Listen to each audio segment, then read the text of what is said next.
আসলে শ্রীরামকৃষ্ণ মনে করতেন নারীত্বের শ্রেষ্ঠ প্রকাশ তার মাতৃত্ব গুণে।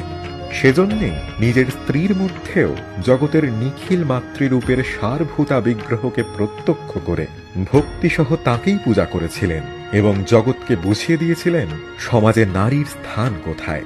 আর এভাবেই সাধক শ্রেষ্ঠ রামকৃষ্ণ তার সাধক জীবনের চূড়ান্ত তপস্যাব্রত চরিতার্থ করেছিলেন ফলহারিণী অমাবস্যার এই পুণ্যতিথিতে, যা বাংলার বিশিষ্ট কালীপুজোর তিথিগুলির মধ্যে আজ অন্যতম। তবে এখানে ফলহারিণী শব্দের অর্থ ফল আহারকারিণী নয়, ফল হরণকারিণী।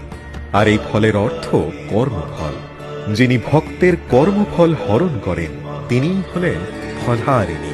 অর্থাৎ ফলহারিণী তিথিতে দেবী কর্মপাশের বন্ধন ছিন্নকারিণী, মুক্তিদায়িনী বরদা, সাধকের চিরকাঙ্ক্ষিত মুক্তি প্রদায়িনী, সর্বকর্ম ফল হরণকারিণী ফলহারিণী কালিকা।